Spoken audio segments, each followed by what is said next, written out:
어제에 이어서 오늘 말씀도 바벨론 심판에 대한 말씀이고 설교 일정상 한동안 이 내용으로 다루게 될 것 같습니다.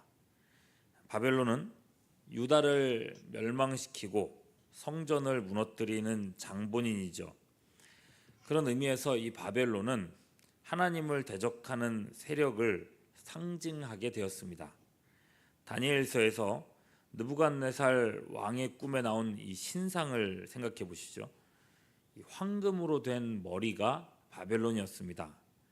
꿈에 금, 은, 놋, 쇠 중에서도 이 금은 가장 귀한 것 아닙니까? 거기에 위치도 머리입니다. 하나님을 대적하는 이 세상 나라의 대표가 바벨론이라는 것입니다.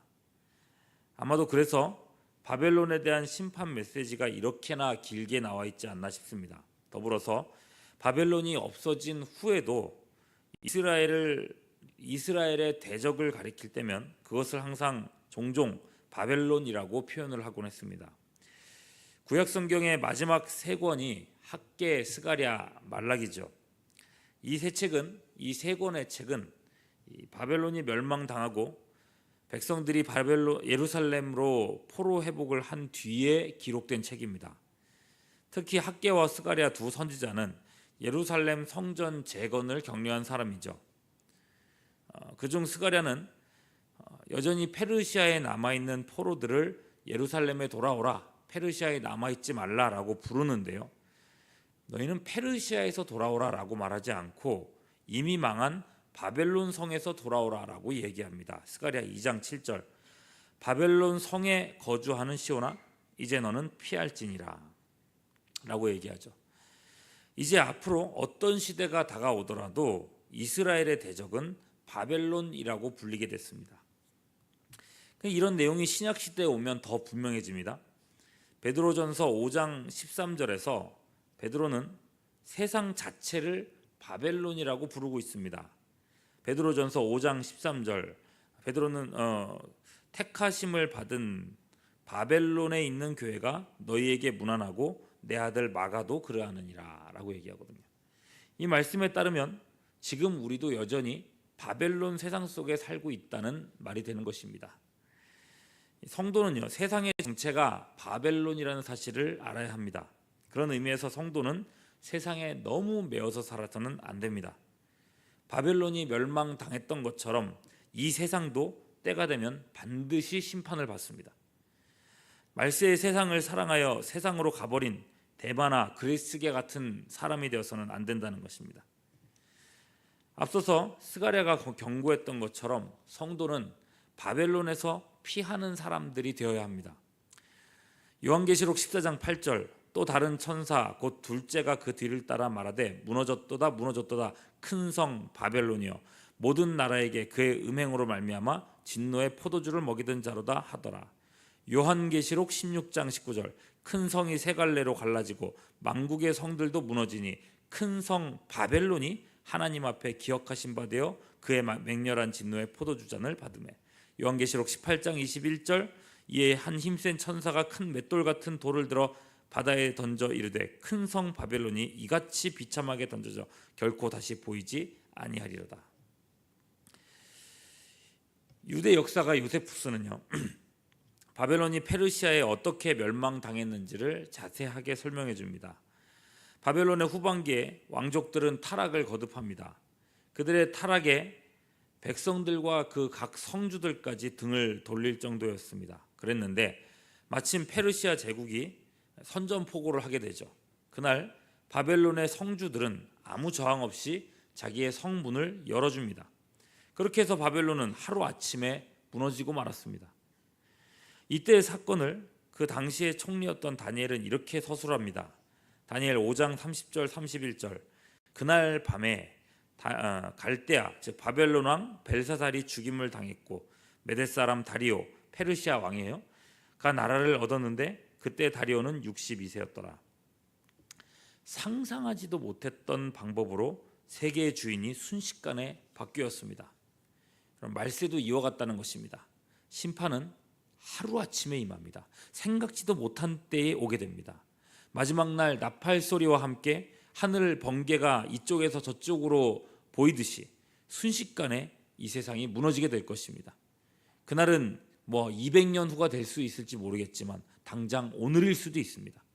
그러므로 성도는 항상 깨어 있어야 합니다. 지금도 깨어 있어야 합니다. 그럼 그렇다면 어떤 것이 깨어 있는 것일까요? 누가복음 24장 38절에서 39절에 잘 나와 있습니다. 홍수 전에 노아가 방주에 들어가던 날까지 사람들이 먹고 마시고 장가들고 시집가고 있으면서 홍수가 나서 그들을 다 멸하기까지 깨닫지 못하였으니 인자의 임함도 이와 같으리라. 먹고 마시고 장가들고 시집가는 일이 어찌 악한 일이겠습니까? 그러나 이런 활동들은요, 사람이 살기 위해서 필수적으로 해야 할 일들입니다. 장가들고 시집가는 건 역시도 하나님께서 허락하셨고 인간이 누려야 할 인간의 복입니다. 문제는 무엇일까요? 그 일들에 너무 매여 있다는 것입니다. 인생의 그 일들이 최고의 가치가 되어 있습니다. 그리고 하나님은 관심 밖으로 밀려나 있게 된다는 것입니다. 하나님의 심판에 대해서 무감각해 있을 정도로 세상 일들에 매여 있다는 것입니다. 그러나 여러분, 심판당할 때는 몰랐다고 변명할 수 없습니다. 베드로후서 2장 5절에서는 홍수시대 때 분명 심판에 대한 경고가 있었다고 말하고 있습니다.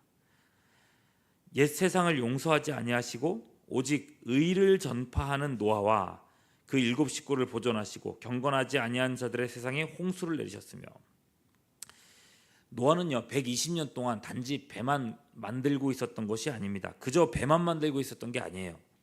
자기 시대 사람들에게 경고했고 의를 전파했다고 말씀하고 있습니다. 방주에 오르라고, 심판을 피하라고 말씀했습니다. 그러나 먹고 마시고 시집가고 장가가는데 몰두해 있었던 사람들에게 이 경고가 전혀 들리지 않았다는 것입니다.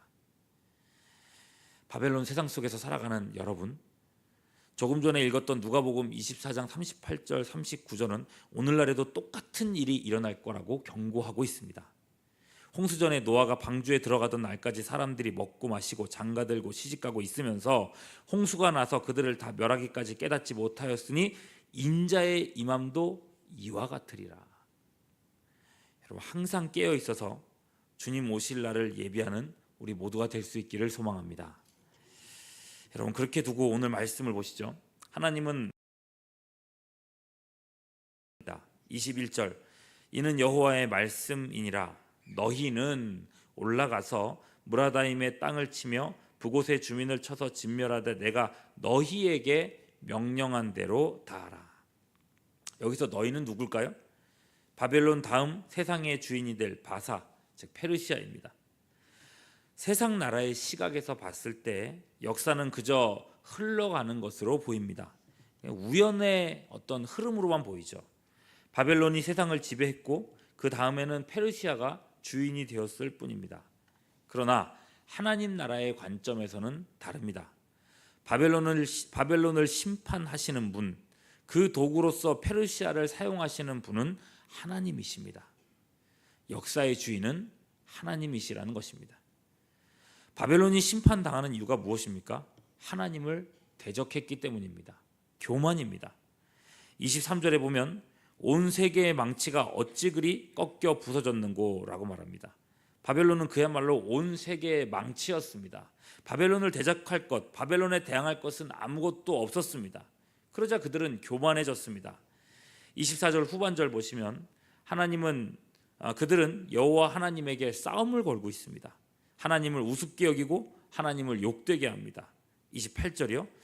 바벨론 땅에서 도피한 자의 소리여, 시온에서 우리 하나님 여호와의 보복하시는 것, 그의 성전에 보복하시는 것을 선포하는 소리로다. 하나님께서 그 땅에 보복하시는데 이것은 성전의 보복이라고 말합니다. 바벨론이 어떻게 교만했고 어떻게 하나님을 대적했는지를 알 수 있는 내용이에요. 그는 성전을 대적했습니다. 다니엘서로 가서 보면요, 바벨론의 마지막 왕 벨사살이 성전의 기명, 성전의 어떤 도구들을 가지고 자기 술잔 삼아 즐기는 장면이 나오는 걸 봅니다. 다니엘 5장 2절, 벨사살이 술을 마실 때 명하여 그의 부친 느부갓네살이 예루살렘 성전에서 탈취하여 온 금은 그릇을 가져오라고 명하였으니 이는 왕과 귀족들과 왕후들과 후궁들이 다 그것으로 마시려 함이라. 그렇게 바벨론은 하나님의 성전을 대적했습니다. 인간의 눈으로 역사를 봤을 때는 그저 페르시아가 바벨론을 점령한 것처럼 보이죠. 그러나 오늘 말씀을 보시면요, 이것은 하나님과 바벨론이 적대하는 것입니다. 24절 후반절 보시면 내가 여호와와 싸웠으므로, 25절 후반절 만군의 여호와께서 갈대아 사람의 땅에 행할 일이 있습니다. 28절 중반절 우리 하나님 여호와의 보복하시는 것, 29절 후반절 그가 이스라엘의 거룩한 자 여호와를 향하여 교만했다. 31절 후반절 너의 날 곧 내가 하나님께서 너를 바벨론을 벌할 때가 이르렀습니다. 32절 후반절 내가 그의 성읍들에 불을 지르리니, 하나님께서 심판하시는 내용입니다. 하나님이 친히 교만한 바벨론을 심판하신다는 것입니다. 하나님은 세상과 떨어져서 세상에 무슨 일이 일어나든지 관념치 않는 단순한 초월자가 아닙니다. 그분은 역사에 적극적으로 개입하시며 죄악을 반드시 심판하시는 하나님이십니다. 우리가 이 나라, 이 민족을 위해서 기도해야 할 이유가 바로 이것입니다. 하나님을 대적하는 자리로 이 나라가 계속 치우치다 보면 하나님의 심판을 피할 길이 없게 될 것입니다. 이 땅이 동성애 같은 죄를 끊임없이 옹호하고 술과 음란과 혼전성관계 같은 것들이 성도들의 삶까지 파고들고 있는데 그 정도는 괜찮다는 인식이 점점 커져가고 있습니다. 반면에 이 땅을 고쳐달라고 하는 기도하는 소리는 점점 잦아들고 있습니다. 진노하시는 하나님의 손 안에 이 땅이 있음을 믿을진데 이 나라와 민족을 위해서 이 땅이 심판에 떨어지지 않도록 기도하는 우리 모두가 될 수 있기를 주님의 이름으로 축원합니다. 기도하겠습니다.